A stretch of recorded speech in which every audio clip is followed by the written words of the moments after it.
used to it. I haven't get used to it, my prompt, so I'm going to write it. My sister Zainab wrote it for me. So I want to thank everybody being here today on this lovely day. We could, let me see, you could have been in anywhere, but you choose to be here. So thank you being with us in this space. Mommy's Corner is one of many programs under our umbrella, Global Prenatal Services. It's a nonprofit organization.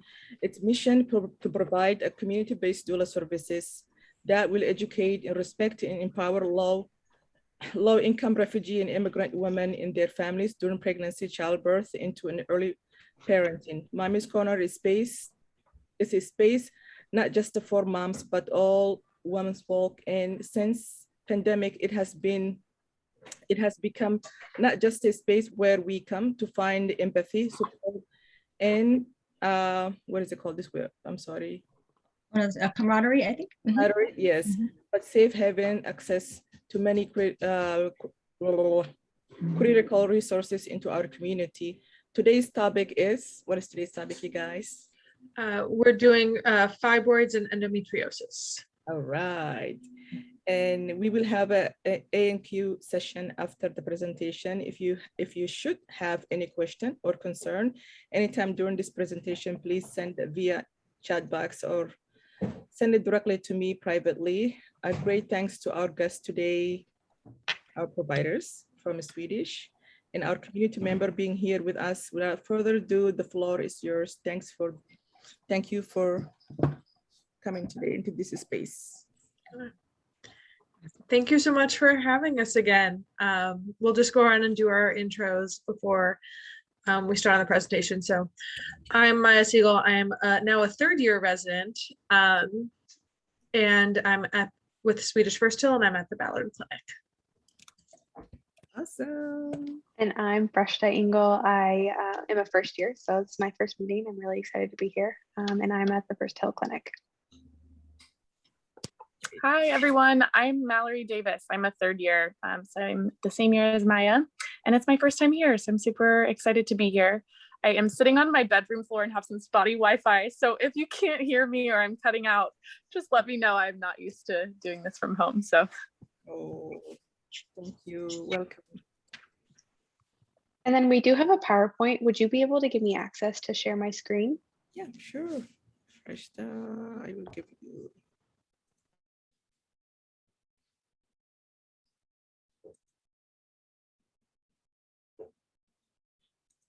Are all of you at the First Hill, Swedish First Hill, you said?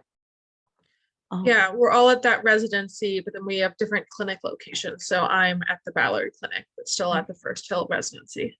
Got it. Freshta, I normally give to share. Let me see. Why did I mute you?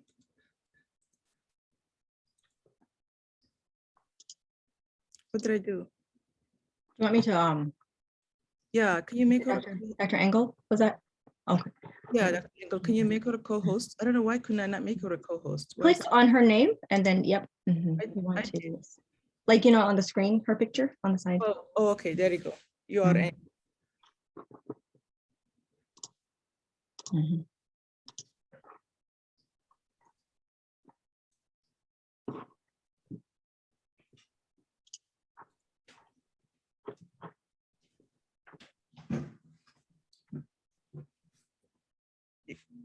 There you go, you good.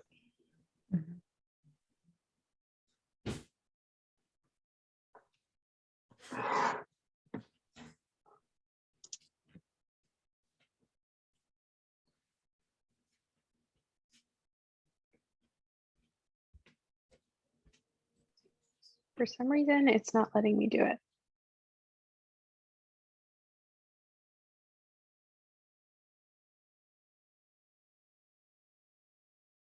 But it says you're co-host, right? Okay, I'm not sure what's going on.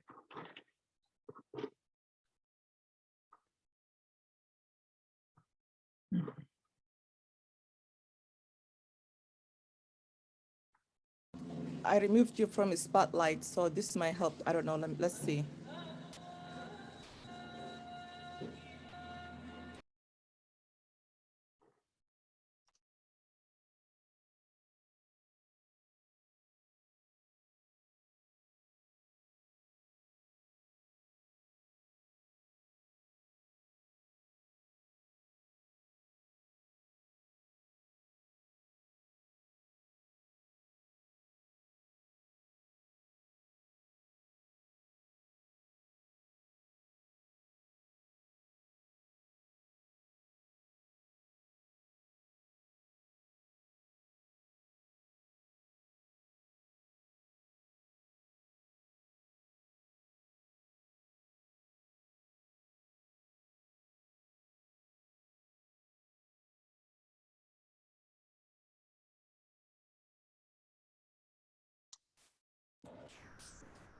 Still not I have working. to leave and re-enter the meeting. Give me just 1 second. Take your time. This is my PMS self-care, you guys. Oh yeah, I have one just waiting in the fridge too. I love that. That looks so delicious. What's in it? It's organic, all what is it called? Berries and mango Mhm. and dragon fruit juice. Yum. And now could you make me co-host again? Sorry. Let me see. Zainab, can you do the co-hosting again? Because it I seems did. like I'm having an issue. I don't know Yes. what. Yeah, did it.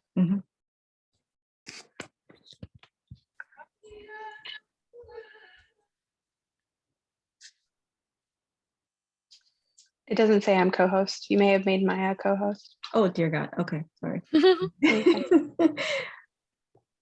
I actually clicked on you and made technology.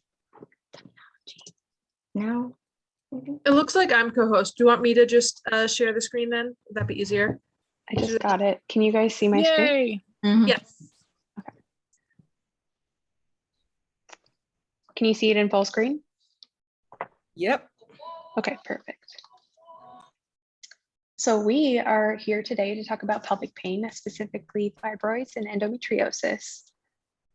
We're going to first start with just a general overview of pelvic pain in general, because it gets a little bit confusing. So the pelvis is a big area and with a lot of organs and muscles and bones. And so a lot of things in this area can actually cause pain. So problems with your bladder or uterus, vagina, muscles and bones in the area, and as well as your colon and rectum. And so all of these things, any problems with them can cause pain in the area. So it's very nonspecific to have pain in this area. And so specifically problems with reproductive organs can cause a lot of pain. And so infections like the sexually transmitted infections like we talked about last time, pregnancy-related pains, ovarian torsion or twisting of your ovaries, as well as some cyst on your ovaries, and a number of other things as well. But today specifically, we're going to talk about fibroids and endometriosis. First, we're going to start with fibroids. So fibroids are non-cancerous growths on your uterus. They can happen inside the uterus, on top, on the side. And it is very common and is especially common as you get older. Fibroids are more likely to happen in people that have early age of your first period, as well as obesity. There is some possible linkage between alcohol and red meat consumption and fibroid production, low vitamin D, and high blood pressure. And fibroids are less likely in people with more pregnancies and some type of birth control, like the Depo-Provera shot. And so next I'm going to pass it along to Maya, who will go through the fibroid symptoms. Okay. So the fibroid symptoms are really similar to a lot of the symptoms that people have if they have pelvic pain. And for fibroids, there are heavier periods or more painful periods. Some people will have pain with sex. Some people will have extra pelvic pressure or feeling more full down there. And part of that is that there are these growths. They're not cancer, but some of them can get quite big. I've seen some as big as 10 centimeters. So that's like something that just this big, just hanging out in your pelvis is extra space. Because of, especially if they're bigger, it can sometimes cause difficulty fully emptying your bladder. If they get in the way of the bladder, they can also make it harder to have bowel movements and make you constipated if where the fibroid is sitting is kind of sitting next to your bowel and making it harder to empty your bowel then. And then some fibroids can have complications in pregnancy. Most common ones are, I think 2 slides earlier had the picture of where different fibroids are. Mm-hmm. Could you just quickly go back to that for a second? If I could, I would. Okay, Oh. yes. No, I got it. Great. So if the fibroid's kind of the one on the far left where it's pedunculated and submucosal, that one can make it no, far left. Oh. That can sometimes make it harder for people to get pregnant because it's kind of in the way of where the pregnancy would form. And it can sometimes make it harder for things to implant.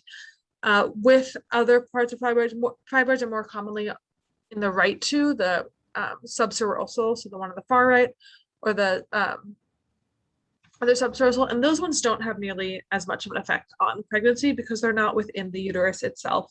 They're not in the way as much. Right? Can you? There's also some people believe that it can make it harder overall to get pregnant, but there's some conflating issues in that people usually have more fibroids when they're older, and it's also harder to get pregnant when they're older. So it's often hard to say like if fibroids are the true cause. And then there is sometimes an increased risk of a C-section with fibroids, and part of that is if there's a fibroid in the way of where baby would come out vaginally, and sometimes it can make it harder to have effective pushing. If it's in the muscle itself, it's make it harder for the uterus to contract. And so kind of how do you get it diagnosed? With the common symptoms of bleeding and pelvic pressure, we often like to rule out other causes first. So whenever someone comes in with any bleeding or pelvic pressure, we want to rule out any form of pregnancy. So it'd involve a pregnancy test. If they're large enough, they can be felt with a pelvic exam at a doctor's office. Often you'll feel, and the uterus will feel larger than it should for someone who's not pregnant. And that's the exam where the doctor puts a few fingers in the vagina and one on the abdomen and feels the in between and feeling for the uterus. Ultrasounds are one of the best ways to see the fibroids. And then if needed, sometimes, and you're thinking about having them removed, they recommend a hysterectomy, which is a procedure where a camera goes through your vagina into the cervix and then looking inside the uterus to get a better view of the fibroids. I know it can often be scary when you hear fibroids because, you know, oh, there's this growth that's happening. Almost all fibroids are not cancer. And so if you have fibroids, that does not mean that you have a higher risk of getting cancer or anything like that. So if you're diagnosed with fibroids, they are benign growths. There are specific subtypes of fibroids which are much less common, called a leiomyosarcoma. But having fibroids to begin with does not put you at higher risk of getting that form of cancer. If you have a fibroid, I do not want you to think that, oh my gosh, I have cancer or anything like that. But they're often called a tumor because tumor just means growth, but that does not mean it's cancer. And then treatment. Almost all fibroids will get out after menopause will get smaller. And then often they'll kind of wax and wane throughout your reproductive life. So almost half will get smaller just on their own in 3 to 6 years. After, they'll often grow during pregnancy because the increased hormones kind of feeds the fibroids as well. And then after menopause, a lot of people will have their fibroids shrink and some of them will go away entirely because as we talked about a few months ago with menopause, there's a decrease in hormone levels and that will decrease your fibroids unless you're doing some sort of hormone replacement therapy. And then there's other ways that we can treat them as well. One of them are via surgery. So this is a surgery to, the myomectomy is a surgery to remove fibroids without taking out the whole uterus. And it's often for people who may be having difficulty getting pregnant or the fibroids are interfering with their life, but they want to keep their fertility. And so they go in with kind of that camera and they go on the inside and they take it out. Or if it's on the outside of the uterus, it's a surgery. If you have a myomectomy, there can often be having birth later often results in a C-section more commonly just because you've had a uterus surgery in the past, and it's sometimes safer to have a C-section afterwards. Hysterectomy is when you remove the uterus in its entirety. This takes the fibroids along with it. Fibroids are the most common reason that a hysterectomy is performed. Often it's after someone's had all the children they want, or if they don't want any children, and then instead of treating the fibroids other ways, they just take out the whole thing, and that's often easier. Endometrial ablation can help with the bleeding aspect of it, but it often, it doesn't decrease the size of the fibroids, but what it does is it's, if you finished your having children or you don't want children, it kind of destroys the tissue on the inside of your uterus. And so it prevents you from having as many periods again, but also makes it very unlikely for you to ever get pregnant. And then myolysis is where they stick a needle in it and then use freezing or electric current, and it can destroy it. And then sometimes destroying the blood supply into the vessel will also help decrease the fibroid. And then there's lots of, these are links, but I realize since we're just sharing it, you can't click on the links, but sorry about that. But there's a lot of good research. ACOG, the American College of Obstetrics and Gynecologists, has a great, lot of good information on fibroids and what to know. And then there's also the Center for Uterine Fibroids that can also be a good resource.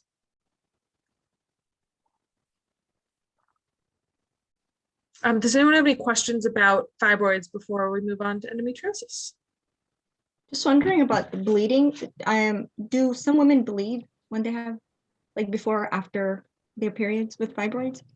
Yeah, sometimes, especially for the fibroids that are kind of inside the uterus. What happens is that the endometrial lining, which is what builds up prior to your period and gets sloughed off as your period, there's just more lining because there's then also lining coating the outside of the fibroid. And it's in the, Fresh, thank you for pulling that up. It'll be the one on the very far left again. And so sometimes people will have more spotting or bleeding before or after their period, especially with that type, because there's just more surface area on the inside of your uterus that can cause more bleeding. And then you also may have more pain with periods for any of them, because the pain with periods is your uterus is cramping down to try and expel. And when there's, oh, you can't see where I'm pointing on my screen. But when there's, you know, a fibroid in the muscle, it makes it harder for that cramping to occur. And so your uterus has to cramp harder and stronger, which results in more pain.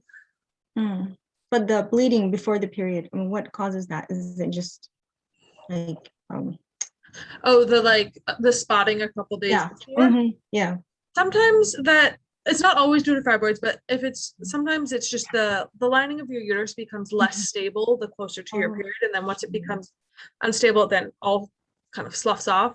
And so I believe, and I don't remember exactly for this, but I believe it's because the lining that's on the fibroid is not as stable as the rest of the lining, so it might just start spotting a couple days before. And to see if it's cancerous or not, do they do a biopsy? Like, can they or not? Very rarely, because it's almost never cancer. Okay. And fibroids are incredibly common. Yeah. Wow. And so doing biopsies is often a pretty invasive procedure for a fibroid. And so unless there's specific concerns, or if it's like growing very quickly, we often don't biopsy them. Thank you. But sometimes we'll get like a ultrasound 6 months later or a year later to see if it's growing. Is it true that more Black women have more fibroids than Caucasian women? Yeah, there's been some research that shows that. We don't know the exact cause or why, but there is a higher incidence of fibroids amongst Black women.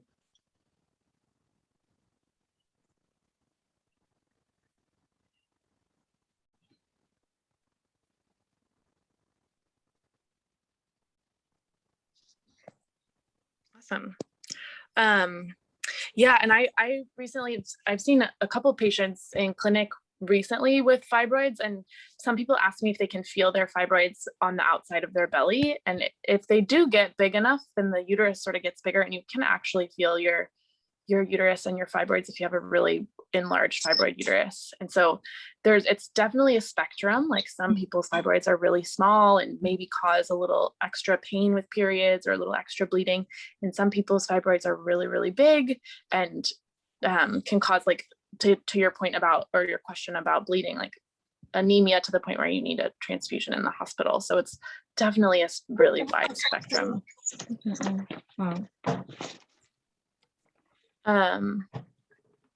if there are no more questions about fibroids, then I can move to the next topic, endometriosis. Is that okay? Yeah, go ahead. Okay. So endometriosis, this first slide is just sort of the definition of endometriosis. And so endometriosis is when anytime the tissue or the cells that are supposed to be in the uterus are somewhere else, not just the lining of the uterus. So the uterus is made of a lot of different types of cells, and sometimes they just stay right where they're supposed to in the lining of the uterus. Sometimes they go in the walls of the uterus, which can cause an enlarged uterus, and that's called adenomyosis or endometriosis of the uterus. And then sometimes those cells can go a lot of other places, like around the different parts of the gut. So places like the large bowel, places like the stomach or the bladder, really can go anywhere. So there's some sites that are more common than others, and this slide sort of has some of the more common sites. A really common place for them to go is the uterus is held in place by these sort of tenser or stronger tissues called ligaments. And so the tissue from the inside of the uterus can go and implant on those other parts that support the uterus and can cause extra tension or extra discomfort in those areas. So we don't really understand why this happens, which is a really frustrating thing for patients who are experiencing it, because people really want to know why. We have a lot of theories, but none of them we know for sure. There's definitely a genetic component that we think that we have shown pretty well, but otherwise we don't have a complete understanding. And it's most common in people, or presents most commonly in people like in their mid-20s and mid-30s, but anyone can get it. Adolescents can get it, and people older can get it as well. So this is just a larger picture from that prior slide showing sort of the various places where the endometrial cells can implant outside of the uterus. Some symptoms of endometriosis. So like Freshta mentioned at the beginning, pelvic pain is a really common presentation for people who have endometriosis. And depending on where those cells go, whether it's in the ligaments holding the uterus in place or the bowel or the bladder, people's symptoms will be different. So people can have pain with sex. They can have like diarrhea or constipation when they have their periods. And if you think about how the inside of your uterus is shedding those cells when you're on your period, if those cells are shedding other places, then it can cause sort of like bleeding and irritation in other places outside of the uterus. So that can cause just irritation, more cramping, and more discomfort. Yeah, I think that's good for the next slide. And then a lot of questions about fertility with endometriosis. So there's some data that shows that 1 or 2 people that have, actually this does, I'm not sure what that bullet point means, sorry, but it's endometriosis is a common cause of infertility. Maya, do you know what this bullet point is, this data point is getting at? I think it was supposed to say 1 and 2, but I didn't do the 1 slide. and 2. Yeah, the person who did these slides isn't here. Yeah, we all contributed to different slides. I will do some research currently, and I will get back to the group in 30 seconds. Awesome. Thank you. Yeah. So I think just the point of this is like, yes, endometriosis can cause issues with fertility. So Maya will get back to us with that specific number. Diagnosing endometriosis. So this is tricky and oftentimes is another point of frustration for patients. So it's really hard to diagnose because the way to know if you have endometriosis is to actually see the cells in places outside of the uterus. And there's not a lot of opportunities for that to be done outside of surgery. So a really common thing that happens is people are getting surgery, sometimes for something that has to do with their pelvic organs, but sometimes for something else. And they can see the endometrial cells on the bowel, for example. And so a diagnosis that we feel confident in is one that is surgical and determined by biopsy. And some people do get surgery and biopsies of these endometrial cells for their diagnosis, especially if it's really severe and interfering with their lives. There are some ways to diagnose it non-surgically. Most of the time that's ultrasound. And so you can see little masses on the ovaries, or you can see how the uterus body, when the cells go sort of outside of the lining of the uterus, but within the uterus itself, sort of has this classic appearance on ultrasound. And then sometimes you can see actual growths from the vagina if that's where the endometrial cells travel. And so that you can see it on exam as well. Okay, treatment for endometriosis. So most of the time, again, it's a spectrum, but if people have mild or moderate pain, then we usually start with something like a non-steroidal anti-inflammatory drug. That's what NSAID stands for. And those drugs are something like ibuprofen or naproxen or Motrin or Aleve. Those are all sort of within the class of NSAIDs. And those sort of help with pain and bleeding and inflammation. And then hormonal pills like oral contraceptive pills or a progesterone implant or IUD. All of those things sort of decrease the activity of the cells and sort of prevent them from bleeding and irritating other places in the body. For really severe symptoms, there are these GnRH analog therapy.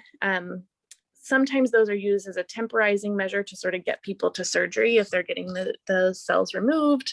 And we usually don't use those long-term because they can impact bone health, but it's definitely an option for severe symptoms. And then there are other things that the gynecologists will prescribe, like aromatase inhibitors, and then surgery.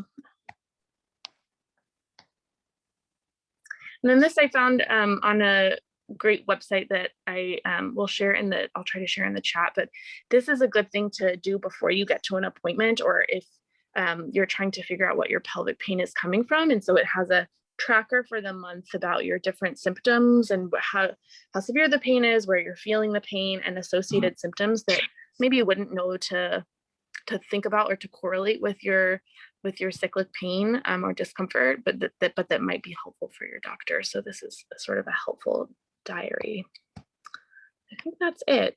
Anybody have any questions?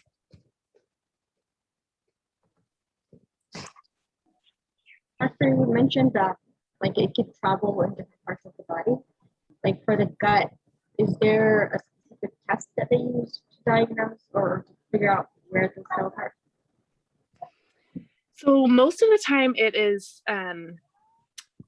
like a surgery. So you would, and really the only way to see it is through it under surgery, and usually that's like using a camera through a minimally sort of a laparoscopic surgery where they make a few and put a camera in, and then they can look around the belly and around the gut to see if those cells are there.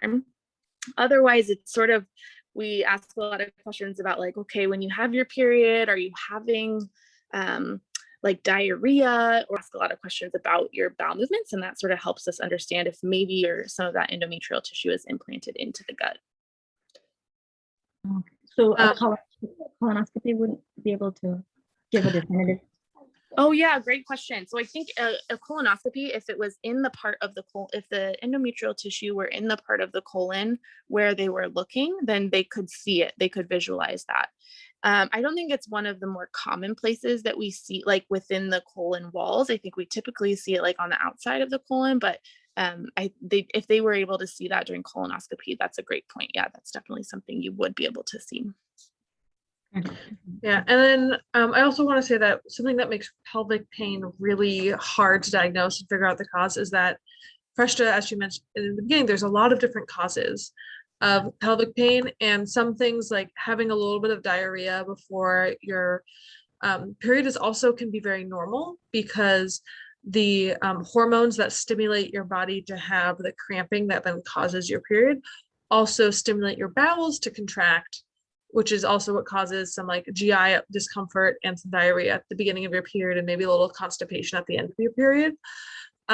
And so when we're asking these questions, we're often trying to see if it's outside the realm of normal. And I don't want you to think that, oh, I have some diarrhea, I have this diagnosis, which is, I know what many of me and my friends did during med school when we started learning about all these disorders, where we self-diagnosed ourselves with all of them and we didn't have them.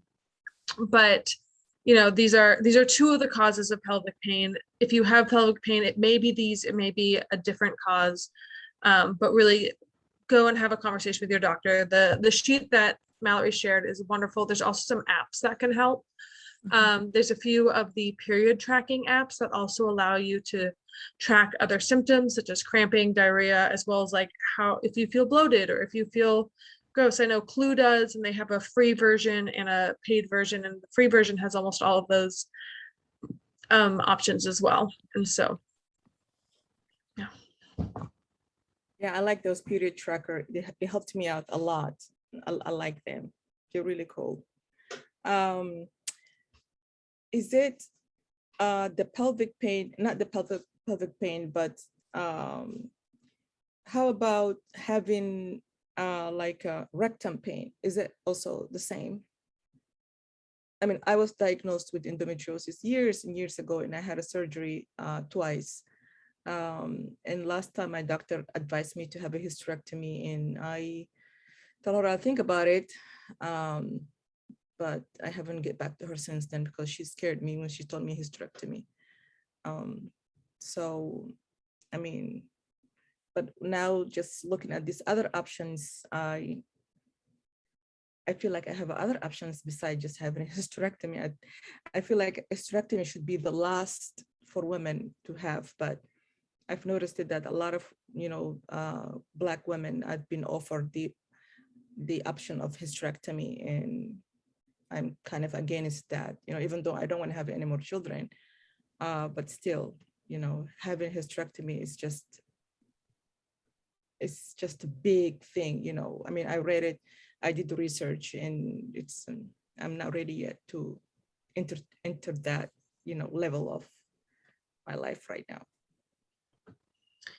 Yeah, and that's very true. Within the medical system, like there are often many different surgeries, and historically we have gone to hysterectomy first, especially for Black women, which is like tied in issues of reproductive justice and how our medical system has been framed for decades. And I like, great job pushing back and advocating for yourself. For endometriosis, some of the surgeries that are helpful, there's kind of two other main ones if you're having surgery for endometriosis, which are, they're both like using minimally invasive surgery, using some small cameras and tools. One of them kind of burns off the, yeah. Mm-hmm. And then the other one kind of goes in and they cut out the endometriosis that's on, it's often on people's bowels and things. Cutting it out works a little bit, has a little bit better long-term outcomes than the burning off, but it's a much more, it's often a more complex surgery, and there's fewer people in the country that are experts in it. And so the more it's, need their information, email me their information. Yeah, can do. But I don't know if there's any, I'm not sure if there's people in Seattle who do it, but it is more of, I'll travel. Okay. Yeah, I'll send you, I'll try to find the information and send it to you, but it works a little bit better than the burning, because it really just, it takes out the whole tissue that's causing the problem. But I noticed that after 6 months or so of a year, it comes back. Yeah. And she told me that. Yeah, and that's very common. And it's, we're trying, like, as the medical community, they're doing more research on endometriosis and the cause, because it's a, like, it's very strange. We don't have, like, people have had it end up in their lungs very rarely. It's usually just right around the uterus, but something about these cells is very regenerative. And so it often unfortunately comes back, and so often hysterectomy will help treat it. Often menopause people get very excited about, because once they go through menopause, they stop having a lot of the symptoms. Yeah. And then sometimes being on birth control can also help, especially ones that are more progesterone based, like the IUD or the Nexplanon or the Depo or the pills, because they, the estrogen is what stimulates the endometrial growth. How about those who did not work for those? Yeah. Oh, other medications for endometriosis? No, those who tried. I mean, I tried those, and yeah, basically they told me my body makes a lot of estrogen, and those basically drive me crazy. I mean, literally 2 of them were removed in emergency, 2 of the IUDs, middle of the night. you know, Oh no. with hemorrhaging. So OB told me just to stop taking any of hormonal stuff because Yeah. my body just rejects it. Oh, that's so tough. I know. Have you, and then also always talk to your own doctor, but sometimes other medications can help reduce the estrogen in your body. And that's not something that I am an expert in at all. So I can't really speak to it. That's more of like an endocrinologist or like an OB who specializes in endometriosis. Yeah. Herbal lately, you know, they kind of help take off the edge a little bit, but I haven't seen any progress. I still go through the hell every month. Oh, yeah. I'm sorry. Okay. In preparation for this, oh, sorry. In preparation for this talk, I was reading a little bit about some other less invasive treatments, and there's actually some data. It's based on a study mostly involving adolescents, and so it's younger folks, but there's some good data that acupuncture actually has helped improve pain around the time of periods. And so I think like getting creative with how you treat your pain is also a really great idea. And so it's not always stuff that is going to be offered up front to you in the doctor's office, but the data actually shows acupuncture is pretty helpful. I need to get back to that. You know, pandemic happened, everything stopped. Yeah. I used to do acupuncture, massage, you know, meditation, everything, like everything. Mm-hmm. Did you find it helpful with the endometriosis pain? Acupuncture, yeah, I did. Mm-hmm. Yes, Mm-hmm. yeah. I did even something called a craniosacral. I used to do that too.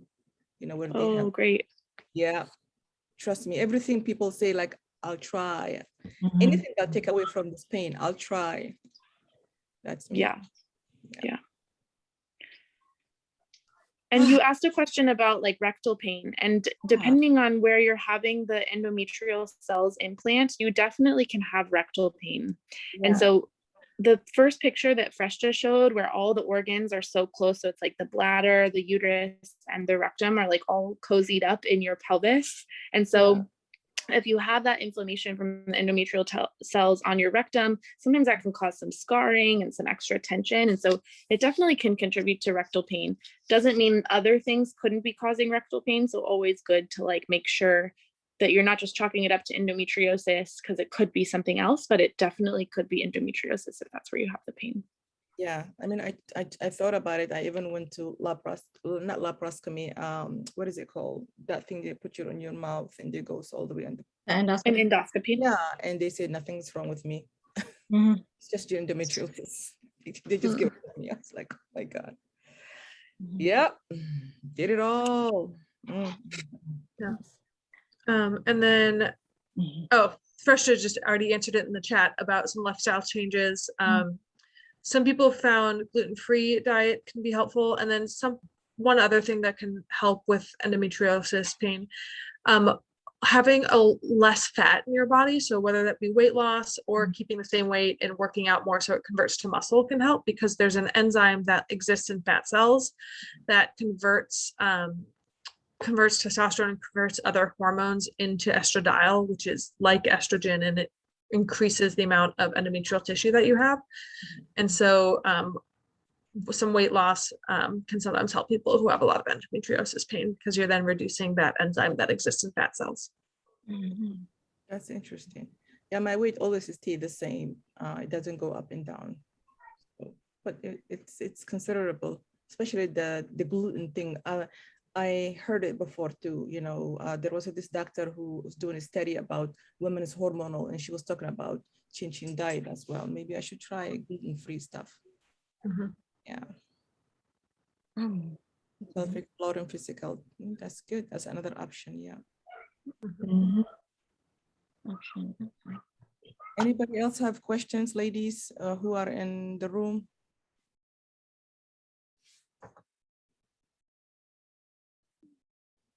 Aisha, Hinda, Taylor, anybody questions? Hi there. No, I'm sorry. I'm listening in the background. My daughter's really loud right now, so It's as you can okay. hear. So Yeah. I was no really interested. Thank you so much, guys. You know that I work in a hospital over here in New York City, and I'm planning on applying to med school. So definitely this thing is really important. I mean, even though I'm not over where you guys are, it's really important for the immigrant women over here, to have some kind of like these kind of programs, and these kind of sessions are really important and valuable. So next time, you guys, I'm going to definitely try and invite more people to come. Yeah, because I know a lot of, I mean, from my activity with the women here, there's not much resources sometimes. And, this kind of stuff is really nice and intimate. So just want to thank you guys. It's really appreciative and really important. And that's it, really. I'll just listen avidly. That's all.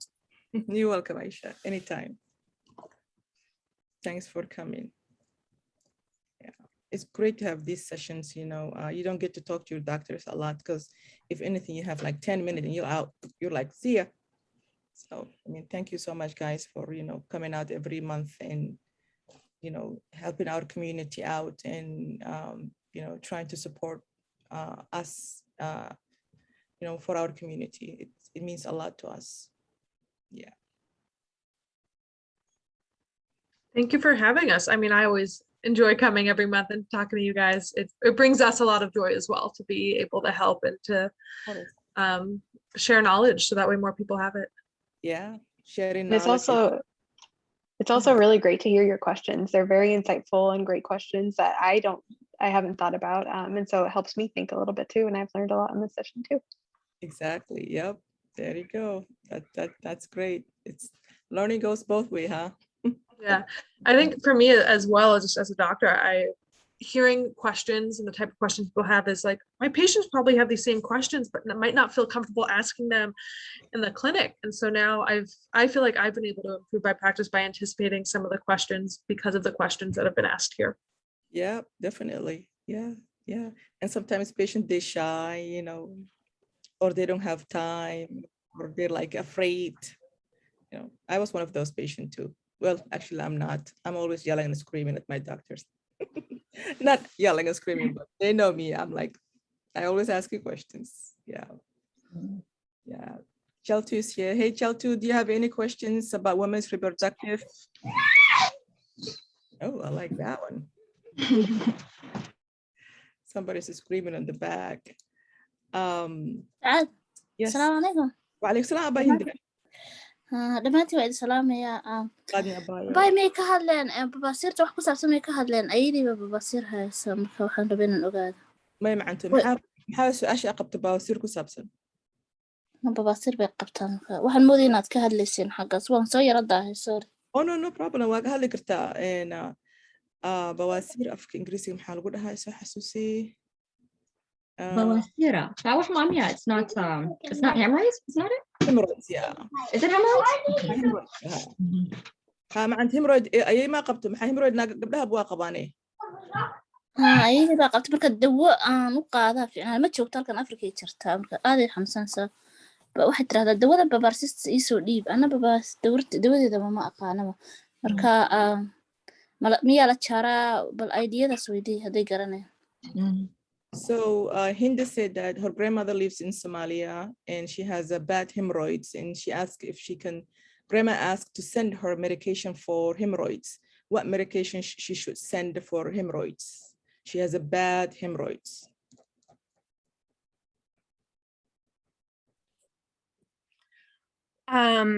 I'll start on this one. There's a ton of different things you could think about. So I'll maybe talk about the like maintenance therapy for hemorrhoids first, and I can let you interpret along the way. Okay.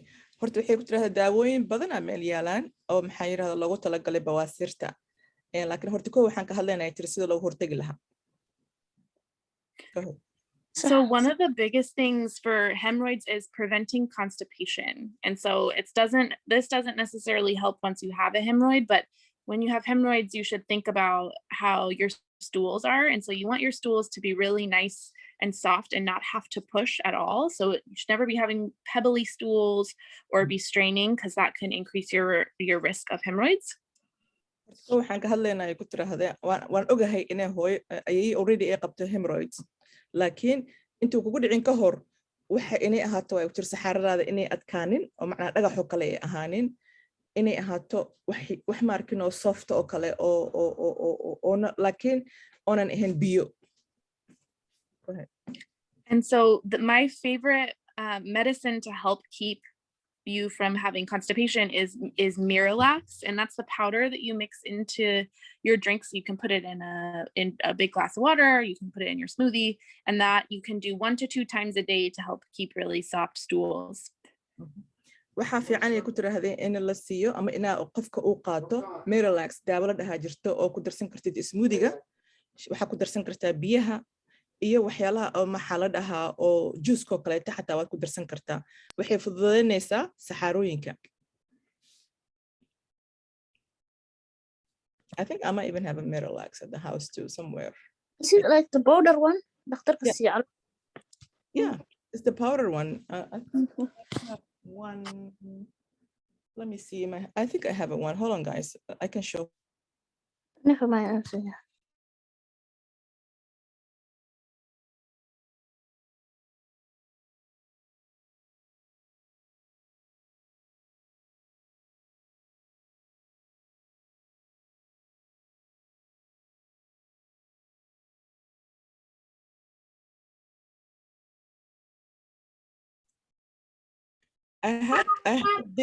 I used this for a long time. I don't know. Can you see it, Hinda? Is this good, doctors? That one's good too. Well. Sorry, my Miralax. Oh, yeah. So Miralax, they're different medicines, but they kind of work in similar ways. So I like using the fiber before moving Miralax, just because some people get too much diarrhea with Miralax, but that type of fiber is wonderful as well. Whichever one is, both of them are powders that you dissolve in water, and it's about finding the one that works best for you. Yeah. And then like preventing it is the best way to then treat it. Because if you do any treatments or topical or things like that, but you still are having really painful bowel movements and you're straining a lot when you have a bowel movement, you're just going to have hemorrhoids right again. So doing something to make it have a soft bowel movement is really the best. And then if you're having a lot of pain with it, a sitz bath, which is kind of where you're sitting in warm water, can also help soften it. And then if needed, sometimes you need to go to the doctor and they may need to do a small procedure to help with it as well. marka qaarkood waxay tiraahday in horta ko waxa fiican inay qaadato Miralax maxay yiraahdaan si ay saxarada u jilcdo hadii kale tane waxay tiraahday biyo kulul inay ku fadhiisato markino in musqusha markay gasho meesha si jilcdo hadii kale tane waxay tira dhaqaatiirta inay tagto waaye meesha in la qalo waaye oo laga saaro. Good. Thank you. Thanks very much. Thank you so much, doctors. I've seen a lot of my clients, you know, I'm a doula, as you know, some of you, sometimes they struggle, you know, hemorrhoids, and I've seen it where, you know, and I know some of you might have seen it too, where it goes so bad that, you know, they have to hold back their rectum and, you know, when the baby's coming out with a warm towel, you know, just to make sure that it doesn't interfere during delivery. And can you talk a little bit about that? Like that's like when it's what are that thing that comes out from the rectum? I mean, is it part of the rectum? Can it be place it back? I mean, sometimes I don't go into a lot of detail, but it worries me too much. Oh yeah, so what you're talking about is a little bit of rectal prolapse, which often can happen with pregnancy. It also can happen as you get older, especially if you have a lot of bowel movements where you're straining. And basically it's just where the inside of the rectum kind of comes out a bit, says hello, and then goes back inside. And it's very common when people are pushing because they're just putting so much pressure. And especially if there's someone who's been constipated a lot of their life. For most people, having a softer bowel movements with the high fiber foods, the Miralax or the fiber supplements can be enough, and really also changing the position of how you have bowel movements can prevent it. So often I'm just gonna like awkwardly stand and kind of show you, or like I'll use my hands. That's probably less awkward. Often, you know, in the US, the way that we sit on toilets is like our knees are at a 90-degree angle and our hips are at a 90-degree angle. And that's not the best angle for pooping. It's much nicer, like more comfortable to bring your legs up, increasing it so you have a much more narrow angle. That makes it a lot easier to poop. So using something like a stool or a squatty potty can really help. Or if you're in a place that has a squat toilet, that also can help more easily have a bowel movement.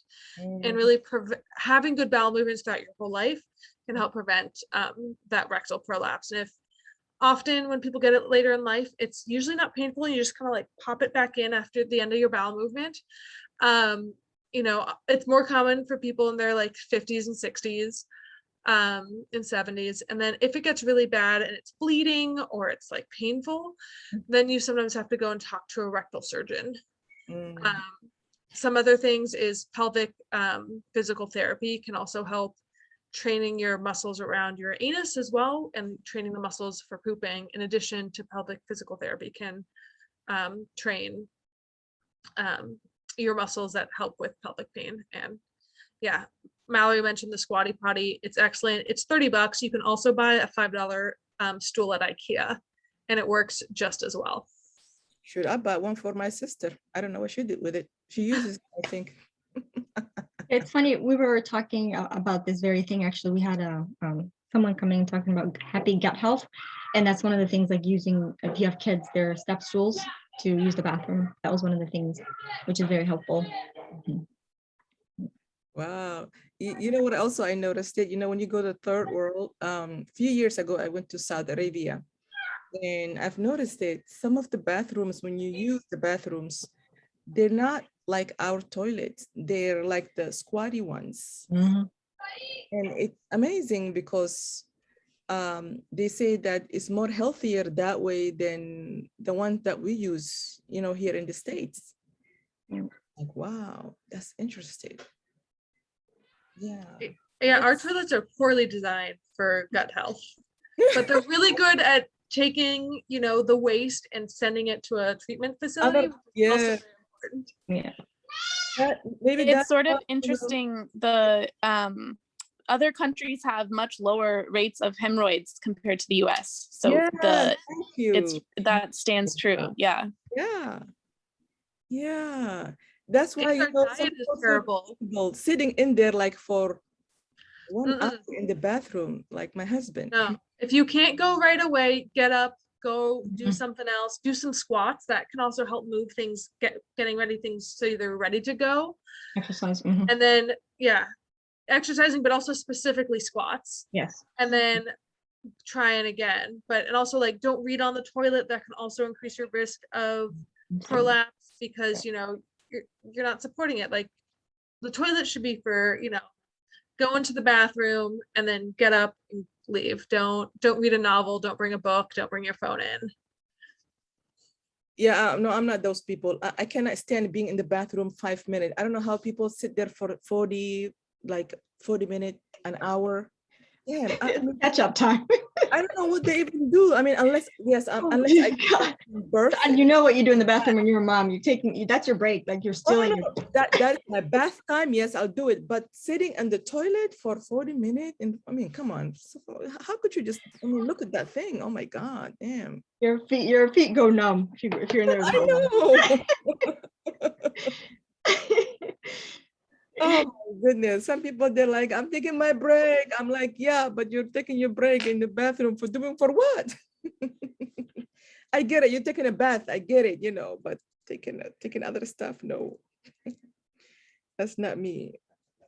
Yeah, we have one sister actually here. I don't want to mention her name, but she loves to go to the bathroom and sit there for an hours. Don't snitch on anyone. I'm not. I ain't saying nothing. But yeah, any other questions, ladies? This was great questions. I like that. Yeah. Surgery is the last option, right, doctor? That's what you said. You said a procedure, but is that procedure a surgery or no surgery for hemorrhoids? Oh, for hemorrhoids. So it depends. So like it's often an in-office, depending on the type, it can be an in-office procedure where they can band hemorrhoids, or they can help with sometimes they can put an injection in the hemorrhoid, and that can help. And then if it escalates, then it might end up going to real surgery. But I don't consider the like in-office procedure to be a surgery. Mm, okay.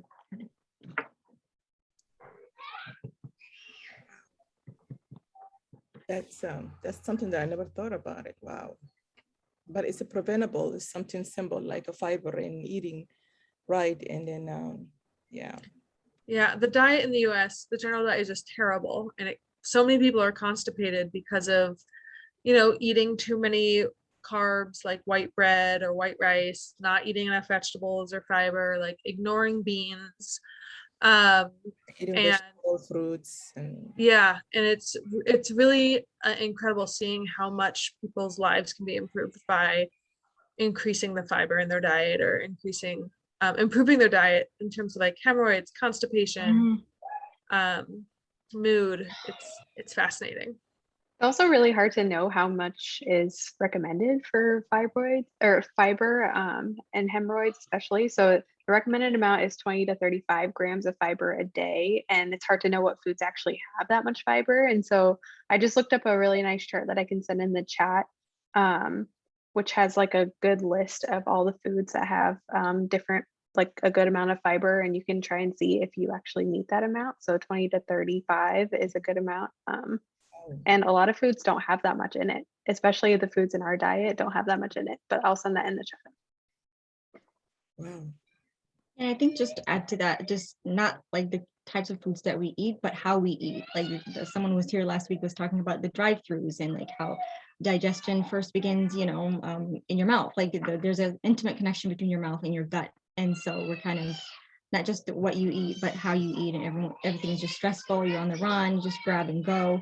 Kind of just taking time to really make that connection with your body. It also helps with, things like hemorrhoids and just moving waste out of your body as well. Hey, yes, we're not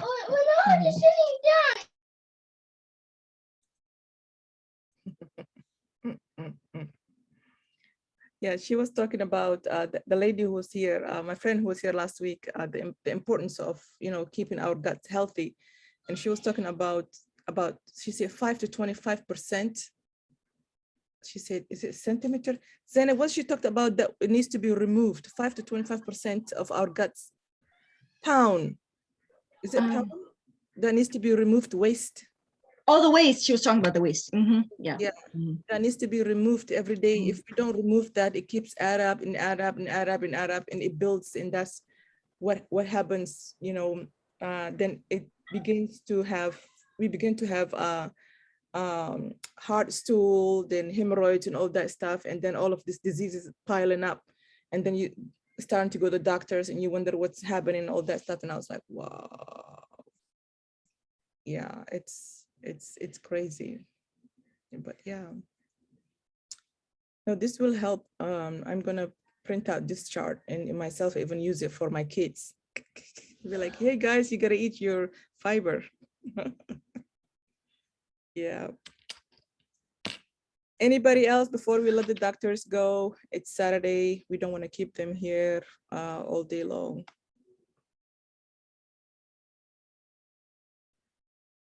Anyone? Thank you. That was helpful. I'll tell my grandma everything. Thank you, guys. Oh yes, grandma will be happy about you. And if somebody is going there, please buy her a Miralax. A lot of them. Yeah. Thank you so much for having us. This was really awesome. It's really nice to meet you all. Oh, it's nice to meet you too. Nice to meet you, really, really, really, guys. And thanks for coming back. Some of you, I can't wait to see you guys next month again. What are we talked about next month? Is topic going to be loss? What do we decide? I don't know if you had told us yet, or if we had decided yet. I don't know. What do you guys wanted to hear next month? Ladies, those of you who are here. Hinda, Aisha, and Taylor. I mean, I got a list of them, but hey, gonna give you guys an opportunity to learn. I'm thinking. Skinka wejiga iyo waxyaabaha finanka sababa iyo waxyaabahaas qaadi karaan. Dermatologist. Somebody said, dadkan waxay ka shaqeeyaan hoos seal iyo waxaas laga shaqeeya astaghfirullah alazim lahu nacaf. Did you guys do Okay. perimenopause? That'd be interesting. I'm sorry. Perimenopause, as that seems to affect a lot of us as we're getting older. That might be interesting. Can we do something about that?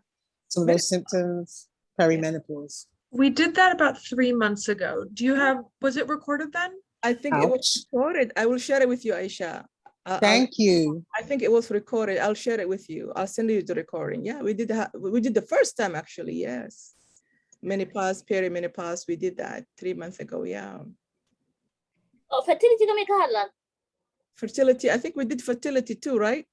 Yes, we did fertility and infertility. The infertility. Wala samay abayo.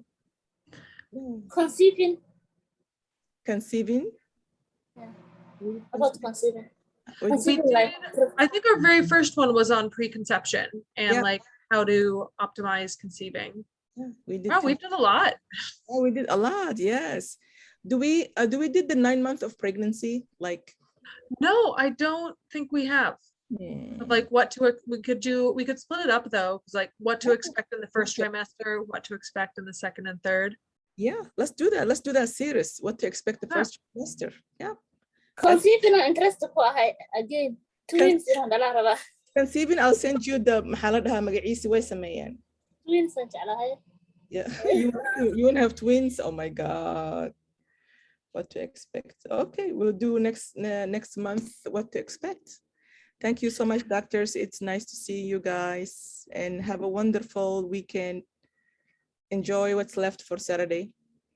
Will do. Thank you so much for having us. You too. Thank you. Thank you. Nice to meet you all. Thank you. Bye. And thank you for coming, ladies. Appreciate it. I'll see you guys next Saturday. Thank you, Saada. Bayo. Masantaha adigana aad. Masha Allah. Sana ugu caawisa. You're welcome, Habibti. I'll send you the video, Aisha, and I'll send you the video in Hinda. Then we'll kuso diraya. Fiberkaasna isoo dir sawirkiisa. Ayayana geyn. Ay hada kuso dira. Thank you. Lovely.